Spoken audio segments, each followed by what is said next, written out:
Thank you friends. कल देर रात आपसे मिलने का मौका मिल गया। मेरे जो वीडियो पोस्ट किया था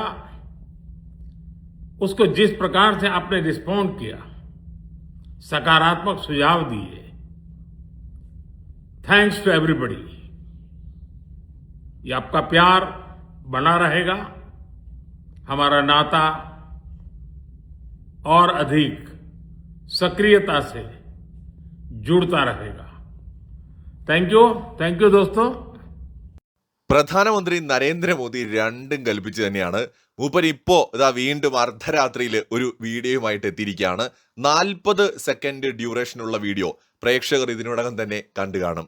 അതായത് യുവാക്കളോട്, വിദ്യാർത്ഥികളോട്, ജെൻസിയോട് നേരിട്ട് തന്റെ അഭിപ്രായങ്ങൾ പങ്കുവയ്ക്കാൻ, നേരിട്ട് സംവദിക്കാൻ മോദി ഇറങ്ങിയിരിക്കുകയാണ്. ഒരു മധ്യസ്ഥന്റെയും സഹായമില്ലാതെ തന്റെ സോഷ്യൽ മീഡിയ ഹാൻഡിലൂടെ ലോകത്ത് തന്നെ ഏറ്റവും അധികം സോഷ്യൽ മീഡിയ ഫോളോവേഴ്സ് ഉള്ള വ്യക്തിയാണ് മോദി. ഫേസ്ബുക്ക്, ഇൻസ്റ്റഗ്രാം, യൂട്യൂബ്, ഇവിടെയെല്ലാം ഏറ്റവും കൂടുതൽ ഫോളോവേഴ്സ് ഉള്ള രാഷ്ട്രീയ നേതാവാണ് നരേന്ദ്രമോദി. ലോകാരാധ്യനായിട്ടുള്ള വ്യക്തിയാണ്. സോ അദ്ദേഹത്തിന്റെ വിദ്യാർത്ഥികളോട്, അദ്ദേഹത്തിന്റെ രാജ്യത്തിലുള്ള വിദ്യാർത്ഥികളോട് അദ്ദേഹം സംവദിക്കാൻ നേരിട്ടെത്തുകയാണ്. കഴിഞ്ഞ ദിവസം അദ്ദേഹം പോസ്റ്റ് ചെയ്ത വീഡിയോയുടെ ഒരു തുടർച്ചയായിട്ടുള്ള ഒരു അപ്ഡേറ്റുമായിട്ടാണ് അദ്ദേഹം ഇപ്പോൾ ഈ വീഡിയോയിൽ വന്നിട്ടുള്ളത്.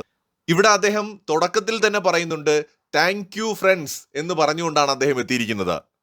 കഴിഞ്ഞ ദിവസം വീഡിയോയിലൂടെ നിങ്ങളുമായി സംസാരിക്കാൻ കഴിഞ്ഞു. ആ വീഡിയോയ്ക്ക് നിങ്ങൾ നൽകിയ സപ്പോർട്ടിനും പിന്തുണയ്ക്കുമൊക്കെ നന്ദിയുണ്ട് എന്ന് പറഞ്ഞുകൊണ്ടാണ് പ്രധാനമന്ത്രി എത്തിയിരിക്കുന്നത്.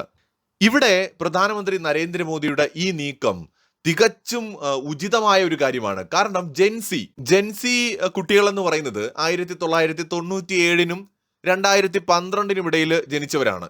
അതായത് 14 വയസ്സ് മുതൽ ഏതാണ്ട് 29 വയസ്സ് വരെയുള്ള ഒരു വലിയ വിഭാഗം വിദ്യാർത്ഥികളും മനുഷ്യരും അതിൽ പെടുന്നുണ്ട്. ഈ 29-28 വയസ്സൊക്കെ ആവുന്ന ആൾക്കാർ, ചെറുപ്പക്കാർ ജോലിയൊക്കെ ചെയ്യുന്നവരായിരിക്കും.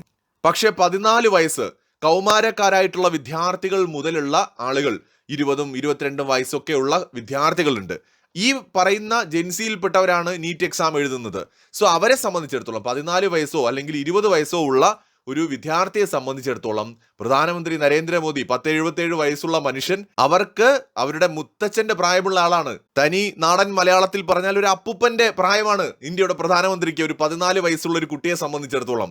സോ അവരോട് ആ എല്ലാത്തരം ഒഫീഷ്യൽ ആയിട്ടുള്ള കാര്യങ്ങളൊക്കെ മാറ്റിവെച്ചിട്ട് നേരിട്ട് ആ ഒരു വിഭാഗത്തിൽപ്പെട്ട വിദ്യാർത്ഥികളോട്, ജെൻസി വിദ്യാർത്ഥികളോട് പ്രധാനമന്ത്രി ഹൃദയത്തിന്റെ ഭാഷയിൽ സംസാരിക്കാൻ ഇറങ്ങിയിരിക്കുകയാണ്. അദ്ദേഹത്തിന് അറിയാം എന്തൊക്കെയാണ് നമ്മുടെ രാജ്യത്ത് നടക്കുന്നത് എന്നുള്ളത്.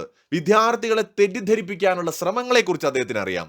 അദ്ദേഹത്തെക്കുറിച്ച് മോശമായി പ്രചരിപ്പിക്കുന്നതിനെ കുറിച്ച് അദ്ദേഹത്തിന് അറിയാം. അതുകൊണ്ട് തന്നെ ഹൃദയത്തിന്റെ ഭാഷയിൽ വിദ്യാർത്ഥികളുമായി സംവദിക്കാനുള്ള പ്രധാനമന്ത്രിയുടെ തീരുമാനം, എങ്ങനെയാണ് ഒരു രാജ്യം, ഒരു ഭരണാധികാരി ജെൻസികളെ നേരിടേണ്ടത്, അല്ലെങ്കിൽ വിദ്യാർത്ഥികളുടെ പുതുതലമുറയിൽപ്പെട്ട വിദ്യാർത്ഥികളുടെ ആശങ്കകളെ, അവരുടെ ഇപ്പോഴത്തെ അവസ്ഥയെ കാണേണ്ടത്, നേരിടേണ്ടത് എന്നുകൂടിയാണ് പ്രധാനമന്ത്രി ഇവിടെ കാണിക്കാൻ ശ്രമിക്കുന്നത്. ഇതൊരു നല്ല നീക്കമായിട്ടാണ് എനിക്ക് തോന്നുന്നത്. മറ്റൊരു വീഡിയോയുമായി വീണ്ടും കാണാം.